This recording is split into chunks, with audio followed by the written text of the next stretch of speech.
Good evening, ladies and gentlemen. Welcome to this evening's live stream presentation. My name is John. I am the tattooed historian, and I'm happy to say that I went today to get a haircut because I couldn't compete with my co-host, the great Pete Carmichael, director of the Civil War Institute at Gettysburg College. How are you doing, buddy? I'm doing great. Thank you, John. My wife today came home and informed me that I don't go to a barber. I go to a hairdresser. We share the same hairdresser, and that she's booked all the way through the end of August. So, yeah, you're gonna have a head of hair by then. Absolutely, yeah. I'll be very shaggy. Yeah. So, John, it's my pleasure this evening to introduce Joe Reidy.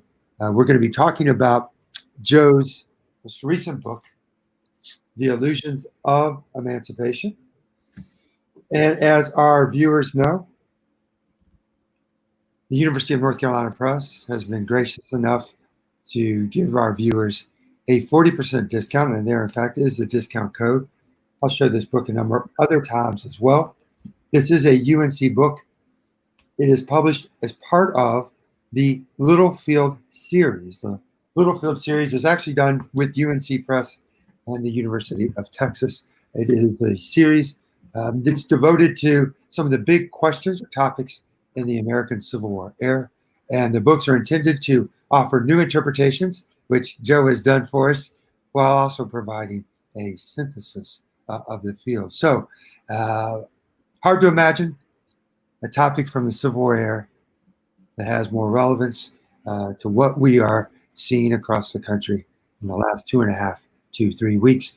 And before I start asking Jared some questions here, I do want to note that at different points in our conversation, that we'll certainly offer some reflections on the ways that we understand emancipation and how that can or could inform our thinking about current events. Joe Reidy is a distinguished scholar. He's Professor Emeritus from Howard University in Washington, D.C.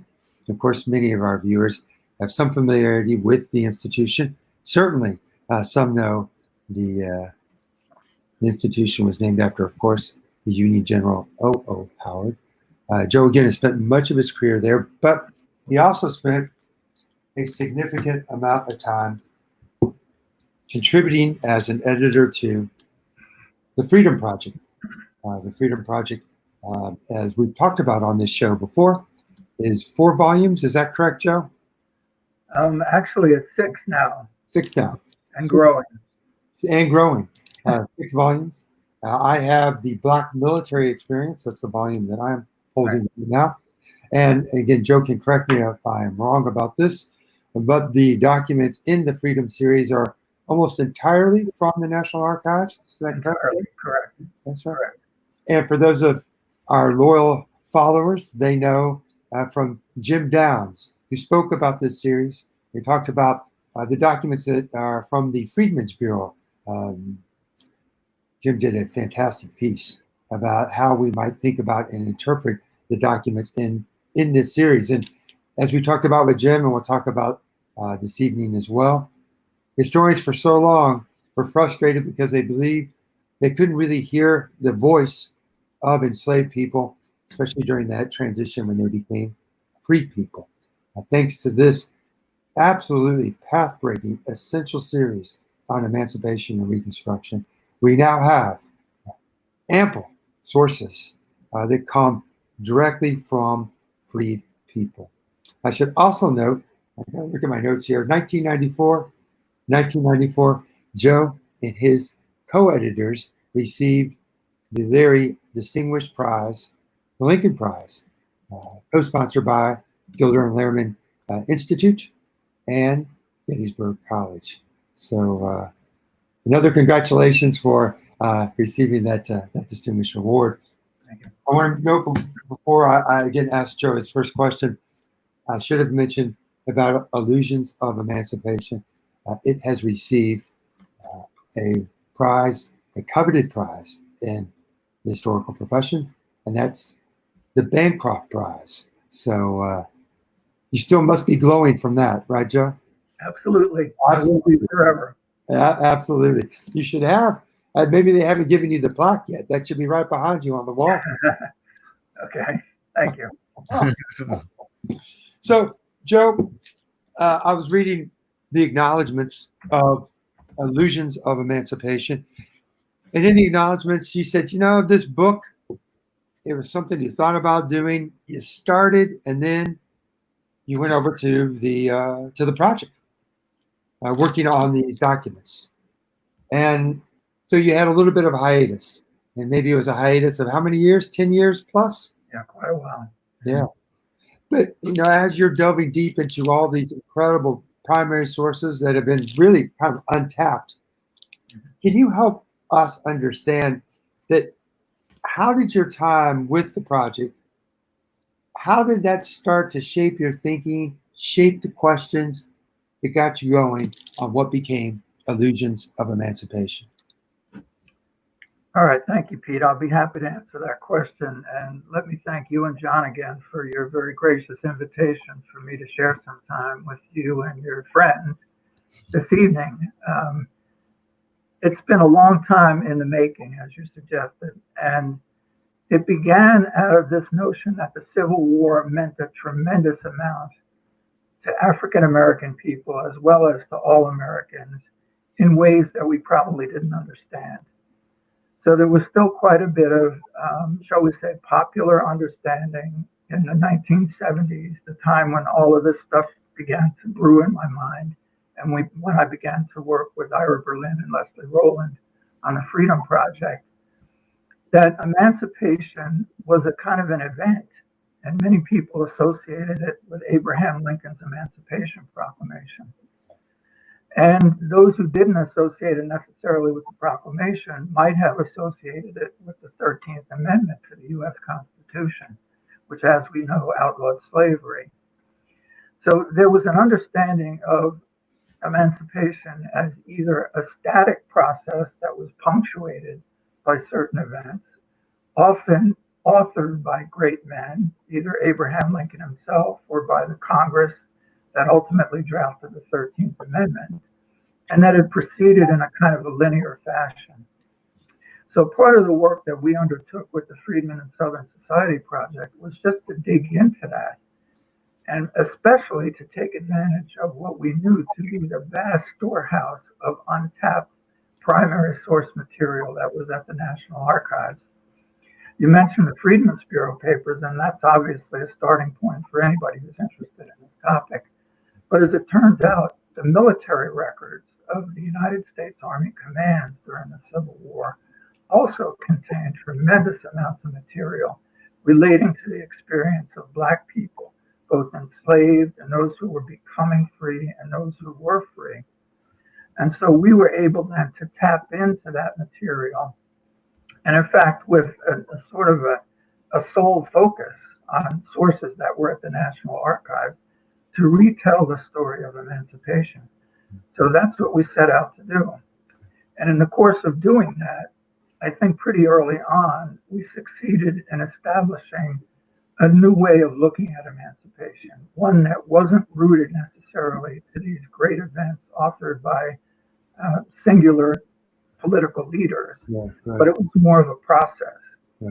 And it was a process that included all kinds of contributors from all walks of life. And obviously, African Americans played an important role in that, both as enslaved people trying to become free and free Black people in the North, many of whom, of course, volunteered once the United States Army opened its ranks to African Americans. But in addition to that, we saw wonderful evidence of the way that soldiers in the Union Army from all different backgrounds and all different regions of the northern states, and even those southern states that had Union Army forces recruited there, they had a role in emancipation that was previously underappreciated. So in a sense, we were trying to do a people's history of how slavery came to an end.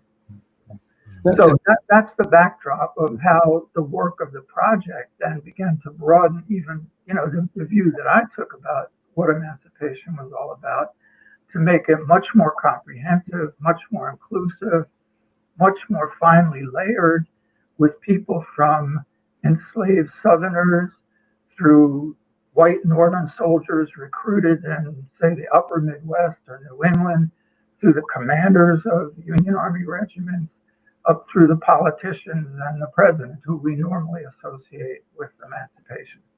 Right.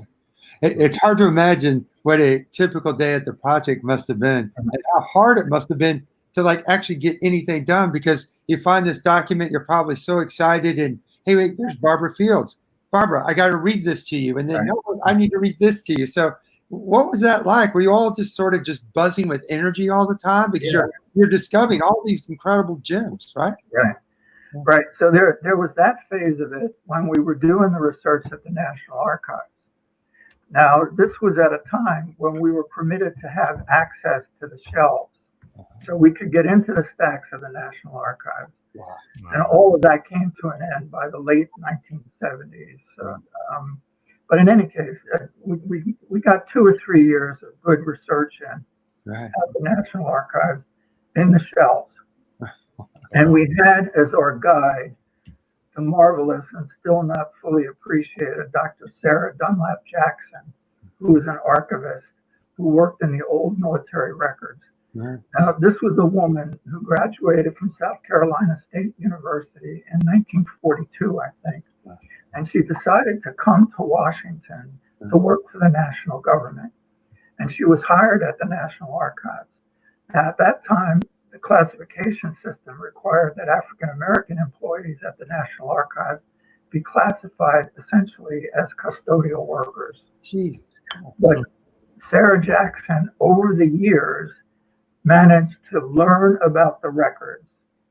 And despite the fact she was working in them at this very lowly classification, she made it her business to understand everything there could be understood about the Freedmen's Bureau records and about the Civil War military records, especially as it pertained to Black folk and to emancipation. So essentially, she guided us to where the best holdings were. And of course, in the end, we ended up going through everything very systematically. And you can imagine, given the fact that the federal government saved everything from the Civil War era, the records we were going through were littered with all kinds of things that you would consider totally irrelevant. So requisitions for hay and replacement wagon wheels and whatnot made up a considerable bulk of the military records that we were looking at. But then we would come upon the gems that you described, Pete, and we had to stop everything else we were doing. And we would have readings out loud of these marvelous documents. Now, in some cases, we would then inform Dr. Jackson that, we had found this wonderful letter. And she said, I knew about that from years ago. I had seen that. And by the way, did you see these other letters that are related to that? So she would take us then on a further expedition to link some of these marvelous records with other ones that would help to put them into context. But you're right, we literally stopped the work when we found the gems, as we would call them, and we would do public readings of them, and then we would marvel at them, and then try to figure out everything that was there, try to unpack them. How exciting. Did Dr. Jackson get to see the publication of any of these volumes? Yes, she did. In fact, we dedicated the Black military experience to her. And so she got to see that one published. And I don't think she got to see the second one published, which was The Destruction of Slavery. Oh, yeah, there you go. It is. Right. So we owe such an incredible debt to her. In fact, everybody who works in this field, and perhaps they're not aware of it, but she is, in effect, the godmother of all of this work. Yeah. That's an incredible story. I hope somebody is able to write something, and maybe somebody already has, about her career, because it's so important. I'd love to have someone, maybe even you, come to CWI and speak about her life, right? Sure. I think a lot of people who, read what we produce, Right. there's no reason why they would have any sense as to how indispensable archivists are, Right. and what we do, and for what Dr. Jackson was able to do, and what she was Right. against. Right. I hope the National Archives today is in planning, thinking about doing something, right, to acknowledge her contributions to the field, and maybe they are. They are aware of it. So Yeah. the National Historical Publications and Records Commission, in fact, is what agency within the archives she was working for when we were doing that work. So that they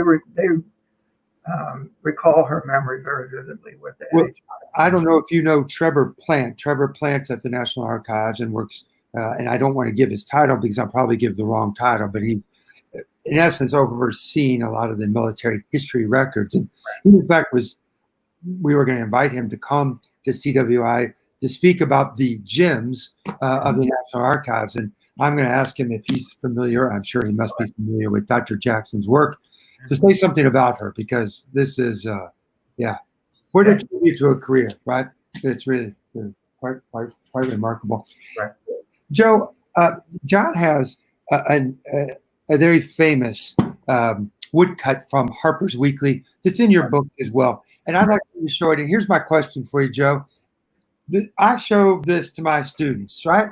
And Joe, I'm just going to say, and this is kind of what I tell my students, and I'd like for you, in all seriousness, critique what I say, and how does that give us some insights also into your broad thinking about emancipation? So what I tell my students is, if you want to understand the revolutionary change that the war wrought, here it is, right? Here it is, where we see an enslaved man in rags, right?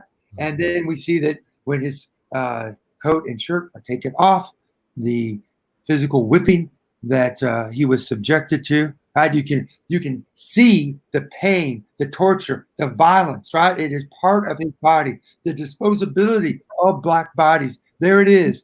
And then redemption. And it happens what? It happens in an instant, right?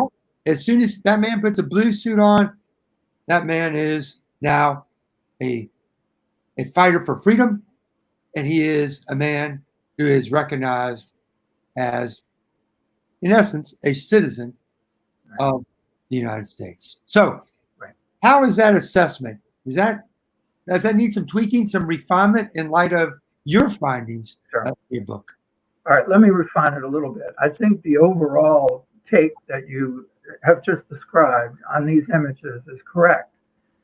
And the fact that they are preserved as images, I think, illustrates how poignant that transition was and how quick it could have appeared to occur, even to people at the time. So this was a standard theme, and photography was, 10 years old at the time of the Civil War. And so actually the image in the center there are photographic images of his back that, if anything, are more vivid than this one from the woodcut.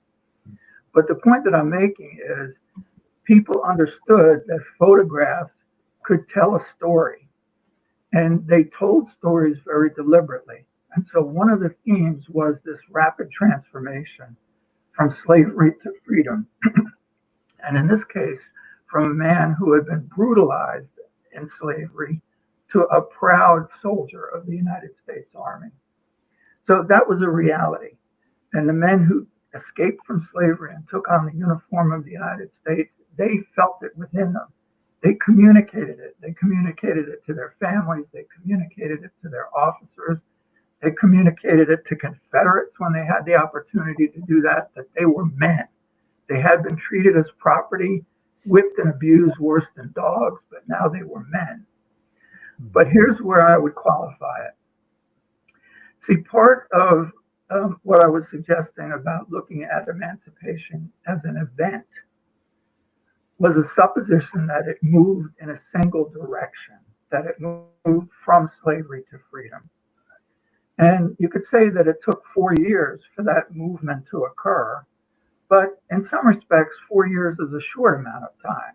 I mean, after all, look at the contemporary wars in which the United States has been engaged, right? Much, much longer than 4 years. So 4 years was a quick amount of time. But if we assume that the direction was only from slave to free man, from a man in tatters to a man in the United States Army, then we mix some of the complexity of it. The process was not linear. At times it was circular. It could feed back on itself. So, for example, at times when Union forces occupied Confederate territory, people in that territory would become free, especially after the Emancipation Proclamation, because the United States Army declared them free. But if the Army then had to retreat from that territory, quite often they would leave those so-called freed people behind. And then often Confederate forces would pounce upon them and re-enslave them. And in fact, there's another companion photograph of a before and after escaped slave to soldier, one that in fact I include in the book. It's a man called Hubbard Pryor, who was from Georgia, who escaped to Tennessee. And they took identical photos to those of Gordon, the before picture with him sitting on a stool, covered in rags, having just escaped from slavery, to afterward, proudly standing in the uniform of a United States Army man, right? Yeah. So he makes his escape in 1864, but unfortunately he found himself among a regiment of African-American soldiers whose position was overrun and captured by Confederates. So he, like many of the other men in his regiment then, were captured by the Confederate armed forces. And in effect, they were returned to slavery after that. So I make the point in the book that even though it appears that revolutions move forward in a positive direction from slavery to freedom and from rags to the proud uniform of a United States soldier, revolutions could also go backward. And this was terminology that people during the Civil War were also playing around with, often by way of saying revolutions don't go backward. Once set in motion, they continue on a forward trajectory. But what I'd like to suggest is that the before and after image is good for certain purposes to show the contrast between what enslaved people might have endured and what freedom represented. But in reality, it was much more complicated. And the revolution could go backward. And the proud soldier could be re-enslaved. He could be assassinated, for that matter, having fallen into Confederate hands. Joe, I hope at the end we come back to this triumphant narrative of emancipation and how you fit within this growing school that certainly is raising some questions about that and wants to make it a little bit more complex. Right. But before I turn over to John real quickly for a first question, John, do you mind showing the past, the woodcut that you showed? Yeah, I'll put it back up for you. Yeah, that'd be great. It's fine. And so, Joe, this may be our first opportunity here. And, you know, as I've said, I think to the audiences here before, it is always, I think, a risk when we as historians look to the future. We're trained to look to the past, right? Right. And I think that one of those challenges that I've talked about with John on this show is the use of the word white supremacy is almost a timeless explanation. And that while I'm not denying the presence and the power of racism, my point that as historians, our great, I think, one of our great contributions we offer is that we can appreciate the importance of context, being time specific. When you start to seek timeless explanations, I think we get away from what is our high ground, so to speak. Now, with that said, as a caveat of sorts, you know, there is this history, long history, in which Black bodies are treated as if they're just purely disposable, to be used and then to be disposed with. And so, again, be brutally honest here, Joe. When we look at something like this, Is there anything in this image, is there anything in this particular story in which to give us some insights to help us understand some of the challenges is an understatement, but the challenges that poor, and I want to stress that, poor African Americans confront in the United States today? All right, I'll take an approach to it that comes out of that photograph. Sure. I think white supremacy always has to be put into a context of when and where and what were the institutional relationships among people living within the United States, some of whom were citizens, some of whom were not, some of whom were of European ancestry, some of whom were of African ancestry and Native American ancestry. And those institutional contexts help to explain a lot.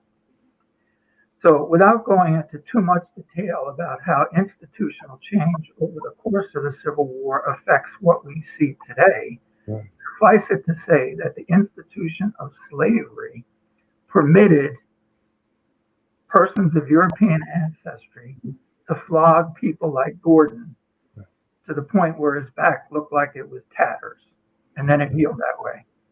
People of European ancestry could well have killed Gordon and not have been held accountable for that, because the institution of slavery permitted that type of cruelty, in fact, arguably encouraged that type of cruelty. So that's a very particular context for understanding how his back got to be the way it is. Now, when the Civil War enables other institutions to come onto the scene that permitted this kind of violence, like the United States Army, for example, then Gordon can shed the tattered garment of a slave and take on the uniform of a United States soldier. Not only does he become free, but he lays a claim to citizenship in the United States of America.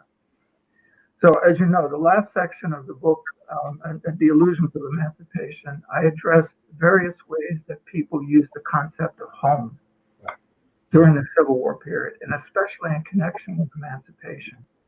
So African American, enslaved African Americans were looking for new definitions of home. And as part of that, new institutional context that did not permit European Americans to inflict that kind of pain and suffering on persons of African ancestry. So finding a home independent from a slave master, finding a free home in the southern states as well as in the northern states was a critical component of that. Situating these homes where African American parents were presiders over their own household, not answerable to a master in how they raised their children, could fit into communities. And those communities in turn could fit into the United States of America. That's where Gordon the soldier played a critical role, as did the 180,000 other black men who served in the United States Army and the 20,000 or so who served in the United States Navy. They laid a claim to citizenship, which put them then into a totally different institutional context than the context of slavery. In fact, they were working, fighting, dying to destroy the institution of slavery. And once that institution was destroyed, then there became an opportunity for different institutions to take that place, to take the place of slavery. And so then as we talk about the growth of free labor, the growth of political parties in the South, especially during Reconstruction, in which African Americans were critically important participants as voters, as workers, as members of communities, as people who built churches and built schools and taught their children citizenship, taught their children how to worship God and so on, then there's a different set of institutions that apply. So if you want to then talk about white supremacy in that context, the picture looks very different from the way that it does during slavery. So, now, without taking too many quick steps to the present, right. The institutions that represented freedom during Reconstruction, of course, didn't last in many respects past the 1870s, at least the political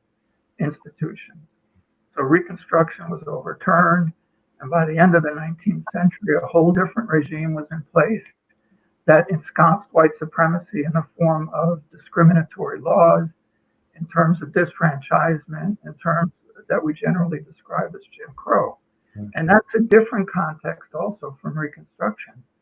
So over the span of about 50 years, there are three radically different institutional frameworks in which to understand how Gordon and other men like him and their families would have experienced white supremacy. Joe, that's very well said. It's clear, it's precise, it's complicated, and your emphasis on institutions and how those institutions changed and how African Americans were a big part, at least, of the destruction of slavery. Joe, I just want to press just a little bit, just maybe help us and your audiences. And I know this is taking away from the topic of your book, but you're speaking of institutions, and I keep saying, you know what, people continue to see Black bodies as something to be used and be disposable. Mm-hmm. Do you have any sense of how we can think about institutions? And I'll just throw something out quickly. You spoke of slavery and the destruction of slavery and how that created a moment or an opportunity for African Americans to have control over their households or their homes, as well as their communities in ways that they hadn't before.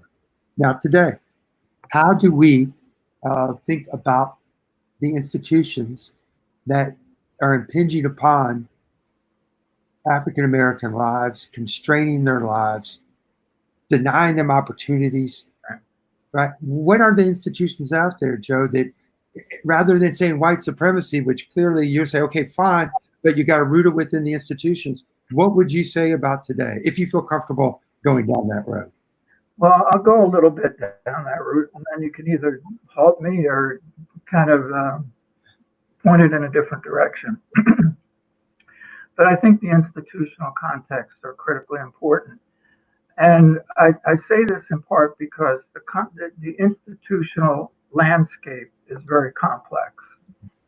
So if, for example, we look at American cities today in the early 21st century, and after all, this is where a sizable proportion of the African American population resides. And now, as we know from COVID, with respect to the impact that it's having on the Latino communities, large Latino communities reside in cities and their nearby suburbs.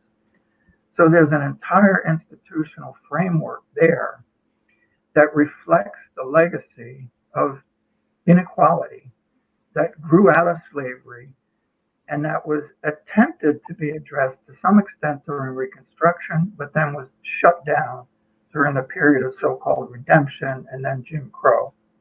So there's a long period in which inequality in every respect, and economic inequality, social inequality, and the power that's associated with that, and political inequality, were supported by institutions throughout the United States.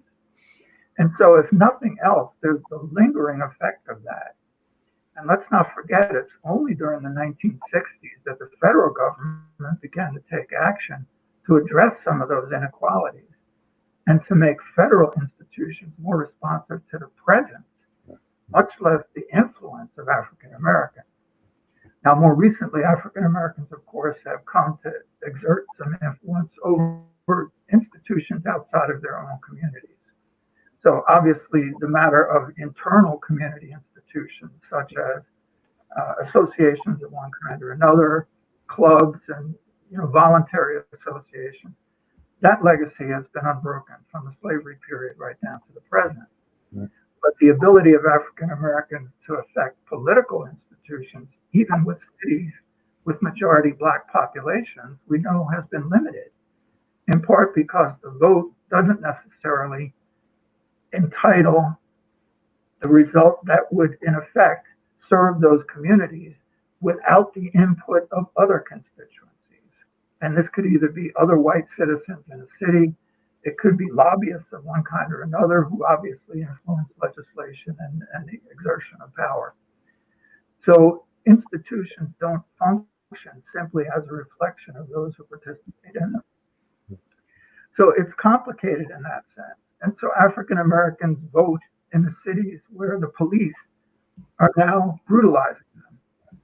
So they have some influence over the political institutions in those cities, but they don't have the ability, at least not alone, to begin to affect the use of police power. Now, that may be changing, and what we're seeing, I think, today is suggestive that it is changing.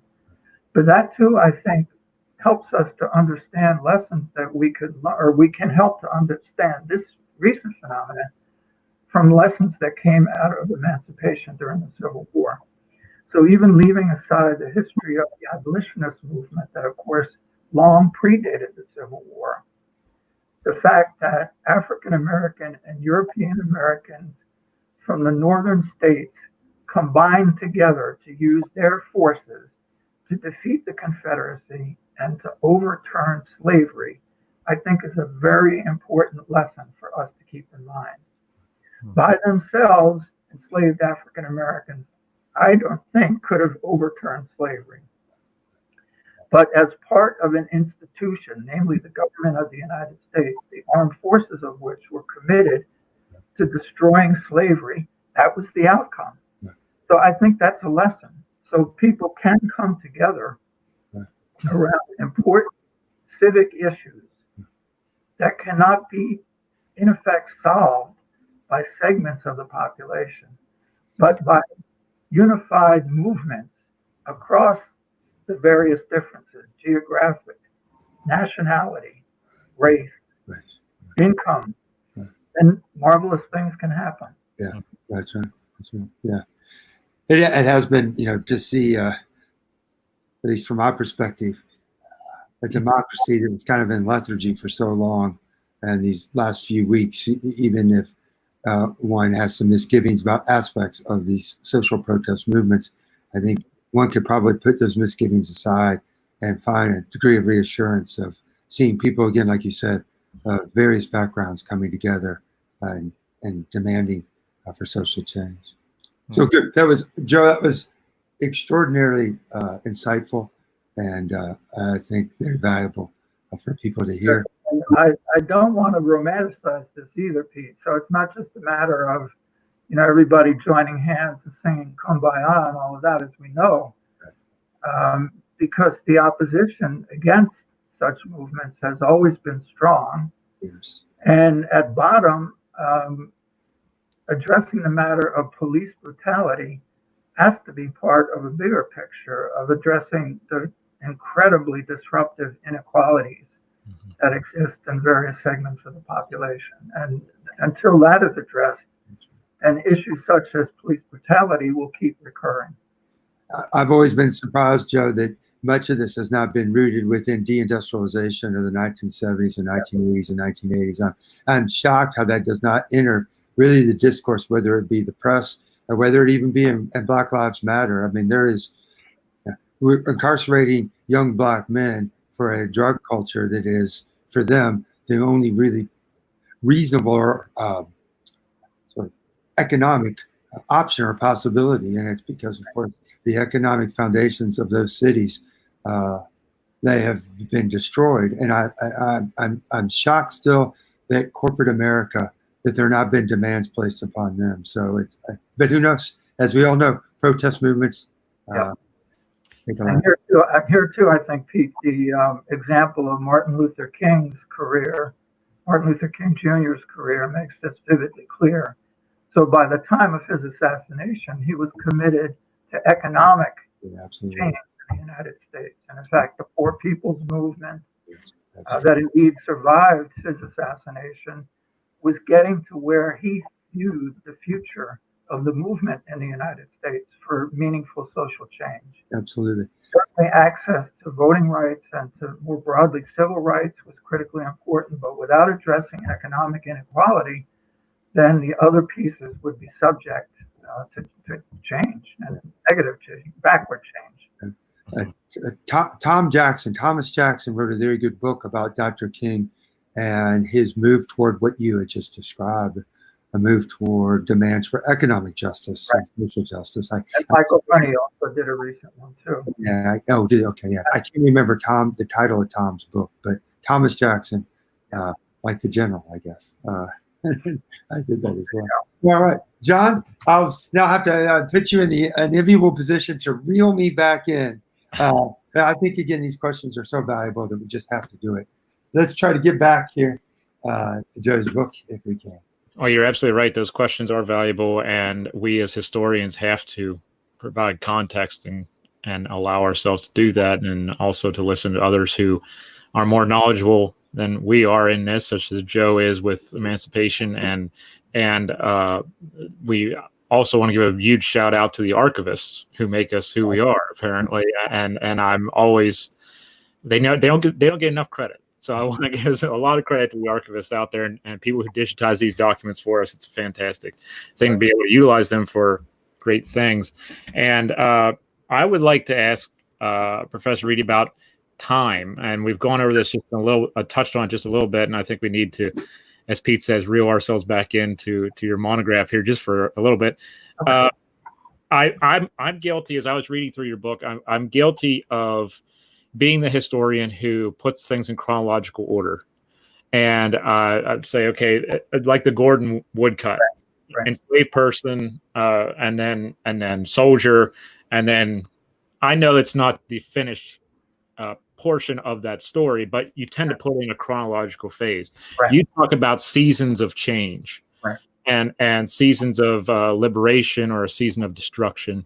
Could you talk about that a bit for our viewers who will be reading through your book, what you mean by it? Okay. I'll be happy to do that, John. Thank you. Mm-hmm. So what I tried to do was deliberately to kind of swim upstream against the notion of linear time. So I assume that most people believe, let me just put it that way, in linear time. We're born, we live, and then we're not living anymore, right? So things have a beginning and they have an end. If we can believe the physicists, then the universe had a beginning and perhaps someday it will have an end. So we tend to think along those sort of lines. Mm-hmm.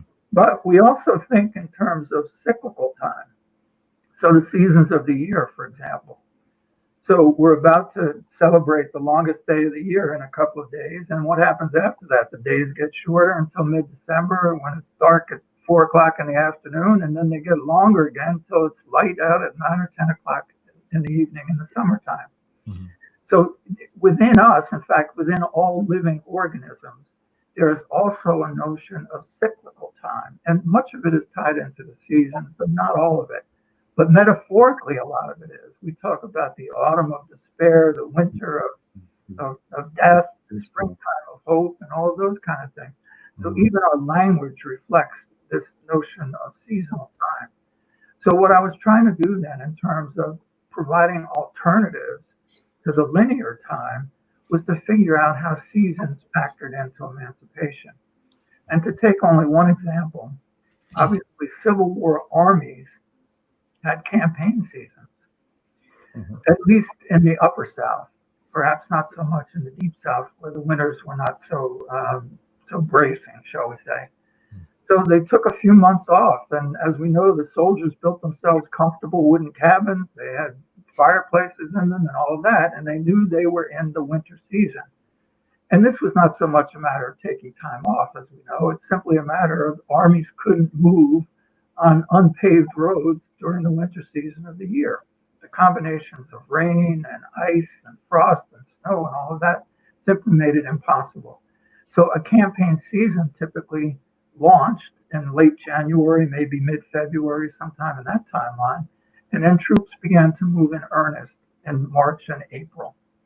So from the standpoint of African Americans who wanted to become free, if their dream of becoming free depended on gaining access to physical United States Army soldiers within striking distance of where they lived or where they thought they could get in real time, winter time was not the time to be thinking about escaping. Wait until the springtime. At least then you knew that the armies would be approaching and there might be a chance of getting some protection there by making it to Union Army lines. Mm-hmm. Now, the more sophisticated of those African American enslaved men and women who had in fact escaped, if perhaps even for a period of time while they were being held as slaves, also understood that spring wasn't the best time necessarily. Surely the soldiers might have been there, but how were you going to feed yourself on the lam, essentially, when the little sprouts of green were just coming out of the ground? It would be far better to wait until the late summer months, August and September and October, when edible crops were at their peak, literally waiting harvest. And that might provide an opportunity whereby somebody who was escaping slavery and had to feed themselves on the run had a reasonable chance of finding edibles that would carry them through long enough to reach the Union position. So when we start to think about this process of emancipation as tied into such changing of the seasons and what it meant then in terms of passability of roads, inclement weather, availability of food from the wild, then it takes on a picture that we wouldn't get at all from a static view that the Emancipation Proclamation freed the slaves, just to take one easy punching target for me to wail at. Mm-hmm. There's much more complexity and subtlety built into it, and there is that seasonal component to it. Mm-hmm. Joe, do you think there's a different way we should think about or interpret the time from the preliminary Emancipation Proclamation following the Battle of Antietam in November 62 to when it is the official proclamation on January 1st, 1863? Did you kind of just, how should we understand or interpret the document and its evolution between those two periods? Well, I think there are a couple of things. There were many contemporaries of Lincoln who would have bet a large amount of money and perhaps a large quantity of property that he might not issue the final proclamation. So there was an element of uncertainty. Were U.S. Army forces going to be so successful over the 3 months of the fall of 1862 that Lincoln might say, all right, it's a dead letter. We don't need to do this because we've got the upper hand militarily. Right. Or was he going to strike a political deal with the border states and perhaps even with people in the upper South region in Tennessee, for example, that might be willing to come back into the United States and in effect set in motion a house of cards that could see the Confederacy collapsing without Lincoln actually promulgating the final proclamation on the 1st of January. So African American and enslaved African Americans in the southern states, they knew what was going on because word traveled, obviously, in part from what they were overhearing their masters talking and worrying about. But they were very much aware that things could take a different turn in January of 1863. Now, of course, as we know, Lincoln didn't step back from it. He issued the proclamation on January 1st, 1863, even though he did exempt forest areas within the South that created some complications that not everybody at the time was fully comfortable with. But I think the other part about it, too, and some recent historical studies have suggested the importance of looking at Lincoln's commitment to slavery as falling much earlier than even the preliminary emancipation.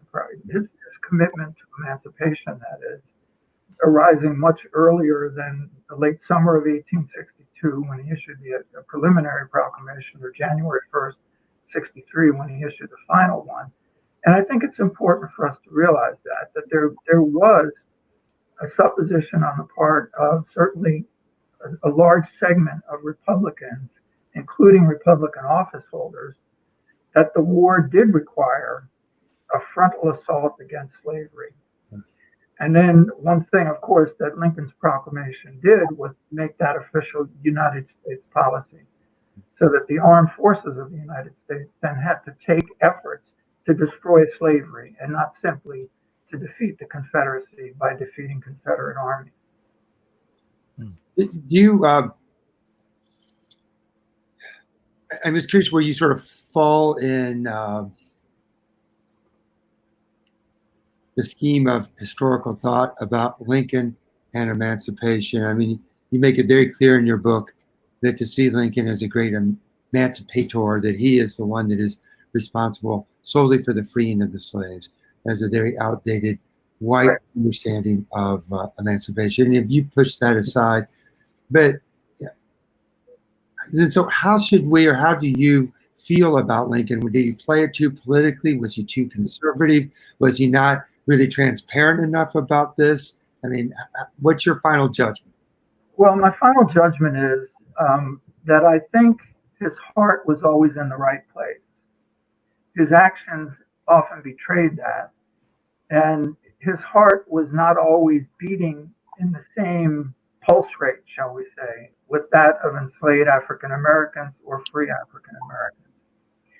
And what I mean by saying that his heart was in the right place, he hoped that slavery would come to an end. But the timeline on which he saw it realistically coming to an end was not one that envisioned quick action and quick and decisive action. He was content, as he kept saying, to have a peaceful resolution of the issue of slavery that, in fact, might have included African Americans remaining enslaved down to the start of the 20th century, down to 1900. So he was still trying to play that card as a way of placating Southern slaveholders to, in effect, put down their arms and cease rebelling against the authority of the United States. So I think that's part of the uncertainty that's also at play between Antietam and the announcement of the preliminary proclamation and then the final proclamation. What, in effect, would he say to try to bring slavery to an end short of its final destruction in real time? So from that standpoint, he was being very political, and I don't necessarily fault him for that. I mean, after all, he was trying to wage peace, in effect. He wanted to bring the war to an end as quickly as he could, but on terms that would be acceptable. That is to say, with the Confederacy agreeing to the authority of the United States government and with the Confederacy abandoning slavery. But as he said often, disingenuously, if he could have done that, freeing all the slaves or none of the slaves or some of the slaves, he would have done that. And I think he spoke from his heart when he said that. But after all, I do give him credit, though, for staying the course. He pursued the defeat of the Confederacy, even as he said in the second inaugural address, with all the bloodshed that it meant, and with recognizing that slavery, in fact, exacted a burden of guilt on the entire nation, on the slaveholding states. And he also favored, of course, as you know, the 13th Amendment to the U.S. Constitution, which was enacted after he was assassinated. But he understood the importance of making that part of the central law of the land and not having it subject to any type of question as a military measure that he did as the commander-in-chief in order to achieve victory in the Civil War. Quick question, and then we'll turn to John, see if we have any other questions from our audience.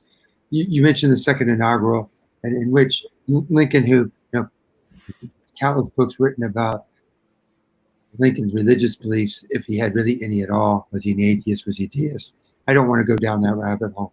What I'd like for you to reflect upon, though, is how enslaved people, as they are trying to make sense of this great cataclysm, the Civil War, trying to understand who's directing these events, even though they know that they have their own part, their own power. Could you help us, because I really like this part of the book, deal with, and this again is a monolithic statement that is incorrect, but Black spirituality, which of course its expressions were incredibly varied. But I'm really interested in how did religious beliefs serve in a sense as an anchor? How did it serve as a prism as Black folks were navigating this moment? Right. So in the book, I tried to draw heavily from the African Methodist Episcopal Journal, the Christian Recorder. And I take that as a kind of looking at it from issue to issue over the course of the war. It provides a running commentary on what the mainstream press in the large urban areas, the New York press, the Washington press in particular, are narrating as the course of the war. So the Christian Recorder is doing two things. Number one, it's providing this sort of running commentary, but it's focusing in two ways that are different from what the mainstream press is doing. largely the contributors who are writing letters to the Christian Recorder and the editors who are writing the editorial commentary are looking at how the conflict is bearing on slavery, first and foremost, and then on the long-term place of African Americans in the United States of America. And second of all, again, this is the African Methodist Episcopal Church's official organ. They're looking at how the lessons that they're seeing playing out in the course of the war are affirming their religious beliefs, especially on the role of a higher power in the affairs of human beings. And so much of their commentary is filtered through that prism as well, not just the anti-slavery, pro-citizenship prism, which has secular roots as well as religious roots, but also through the prism, if I could say it, of salvation history. So they're looking at Old Testament lessons about the chosen people proceeding to the promised land, and they see their people, African Americans, in much a similar fashion. So much of the commentary then about the unfolding events is comparing that to the salvation history and to the Old Testament lessons of movement from slavery to the promised land. And it's remarkable. And so I try to quote liberally from both the letter writers and the commentators to get a sense of how they're viewing this. And obviously it has downs as well as ups. So to talk about the seasonal influence of this, or the cyclical, as I mentioned earlier, there are times when many of the commentators, both letter writers and editorial writers, are almost despondent with how dismal the situation looks. At the same time, not giving up trust that the God of the universe that they know and that they love and that they worship is not going to lead his people to the promised land. So there's a cyclical tone in all of that as well. But it's a marvelous commentary on what the mainstream press, or what the, shall we say, the sort of linear understanding of how emancipation unfolds really really sizes it up. John, do you have any questions for us here? I have a question about the idea of new social relationships as we move into our own kind of way of dealing with that today. But as far as back then, in the mid-19th century, with the ending of the war and then a mass emigration of formerly enslaved people, now free people, to new parts of the country, including parts of the North, you get into the idea of the struggle for equality, even in the North, obviously. I'm stuck on this seasonal thing because this has really piqued my interest. I learned something new with that, and I'm like, okay, I gotta really run with this. As we go past the 13th, 14th, and 15th Amendment, we go into Reconstruction. How is this emigration and learning these new social norms, how is that impacting not only the people involved in it, but the politics of the area? And and I know it varies. I understand that. But as far as this new social norm taking hold, we see Reconstruction as, a lot of us see it as a failure. And when you really dive into it, and we see different ways of looking at Reconstruction, as far as Reconstruction 2.0, kind of like in the 1960s, is this Reconstruction 3.0 today?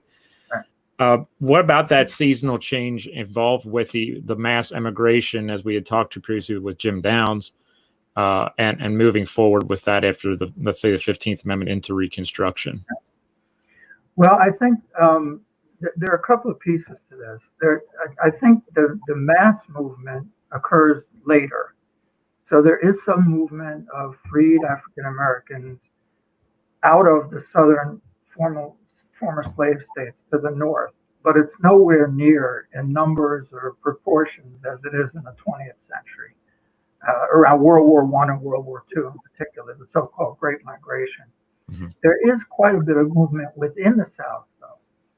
So remember, there's not a unified national labor market until the 20th century. So African Americans as free people were essentially agricultural workers. So for them, opportunity often meant moving to the Southwest, to Arkansas or to Texas, and many of them did. even from 1865 and 1866. And some of this, in fact, was done under the auspices of the Freedmen's Bureau, who was trying to help communities of African Americans to find work.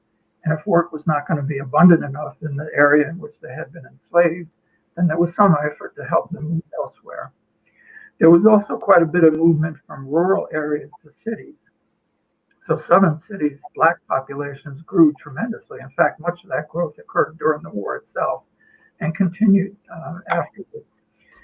So again, the seasonality there is going to affect what kind of work they would be able to find. Obviously, people working in an agricultural setting would be used to the cyclical effect of all of that.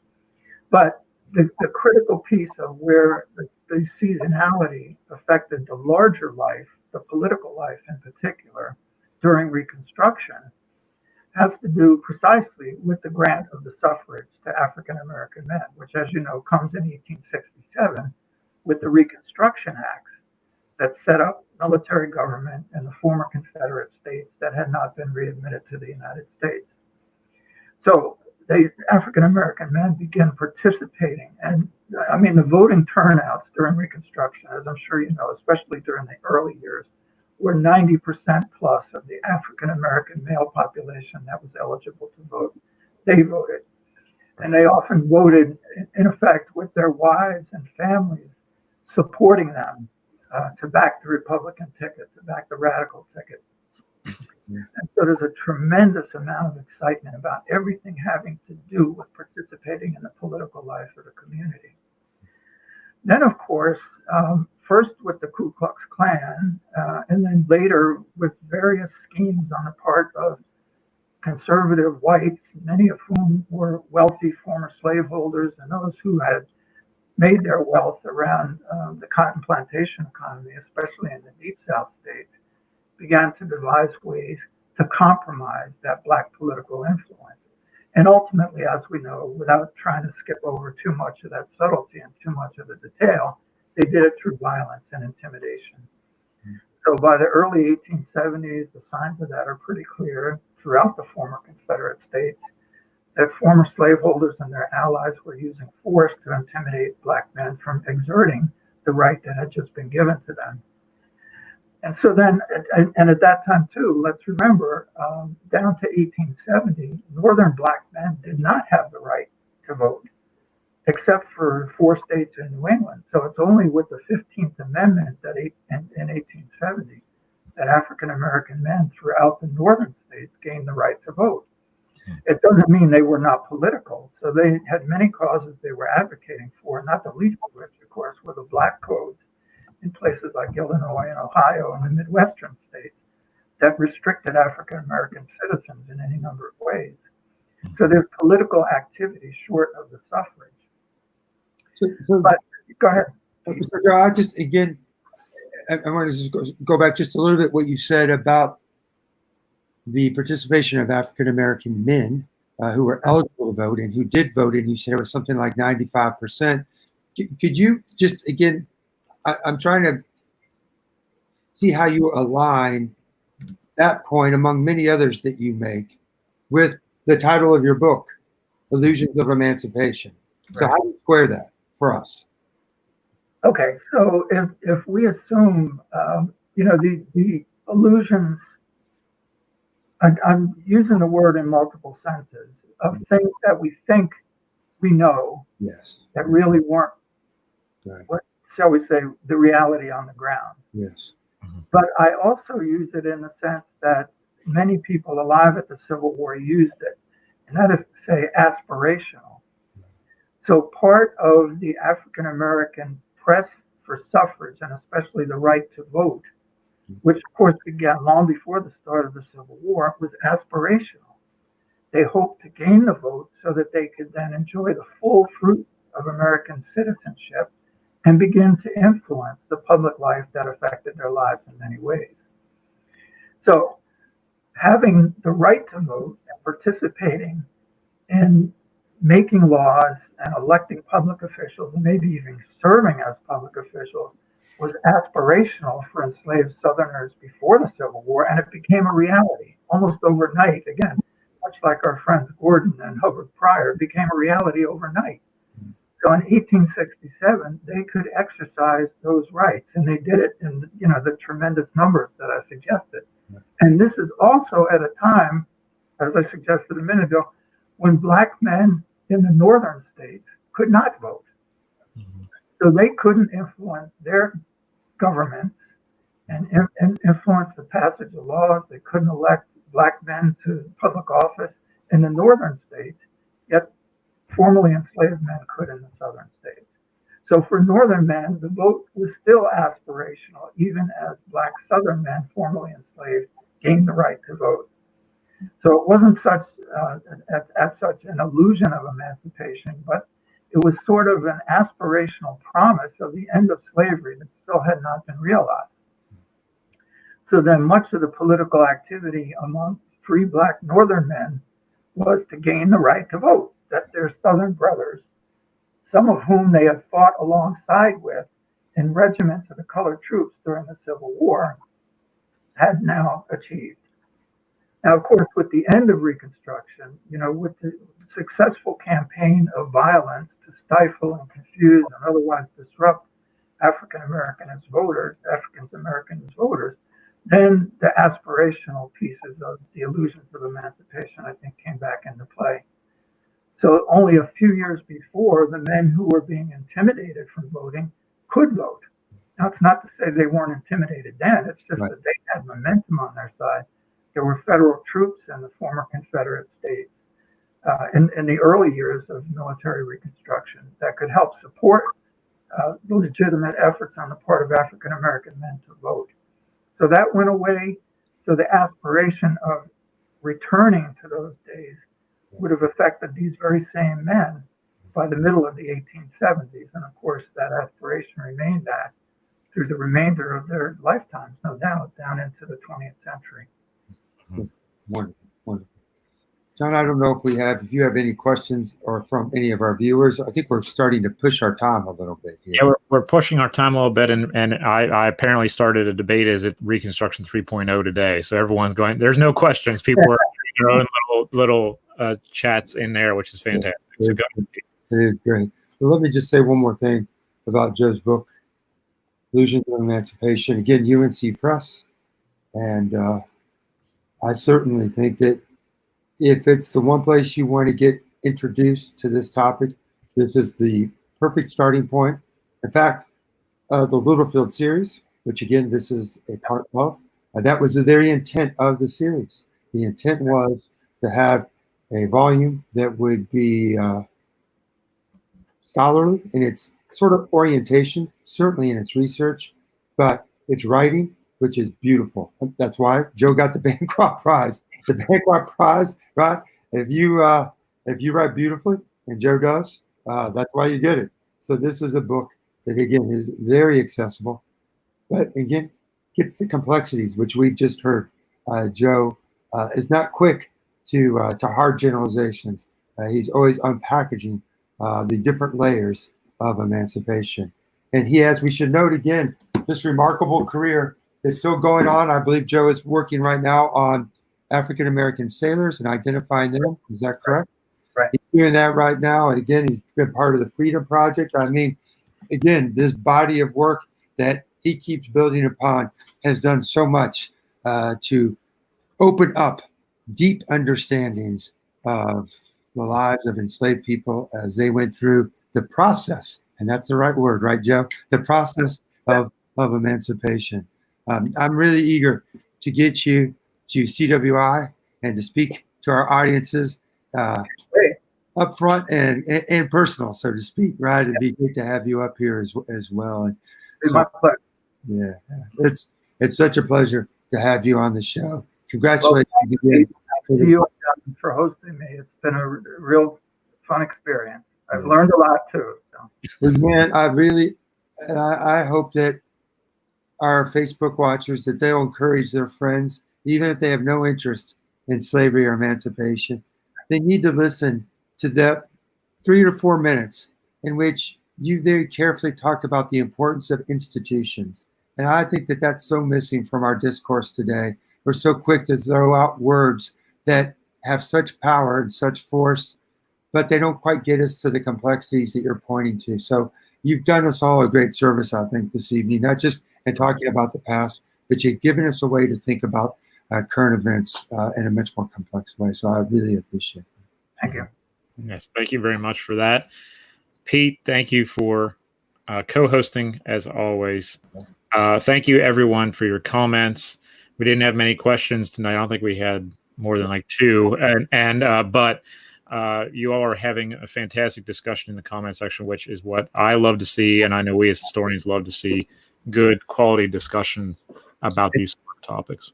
And John, we should mention that we have on Monday Rachel Sheldon.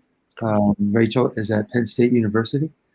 She is a history of politics of the 1850s. We'll be talking about her book about the 1850s. We'll also be talking about her work at the Richard Civil War Center at Penn State. And so that's Monday at 7 o'clock. There you go. That's going to be a great time. It's going to be the last week of Pete and I doing these together for a while. So that's going to be a sad time. He's going to miss me when I move to Ontario. Absolutely. Absolutely. I'll be back for CWI. So hopefully I'll get to interview you, Joe, at the future CWI. I look forward to it, John. Thank you. Awesome. So thank you again, both of you guys, for being on. Thank you so much for doing this. This is fantastic. The discussion was great. Really appreciate that. Thank you for everyone in the comment section for the discussion. It's still going on, which is fantastic and very lively. So we will see you on Monday for our next presentation. Take care, everybody. Okay. Thank you. Good night. Yeah.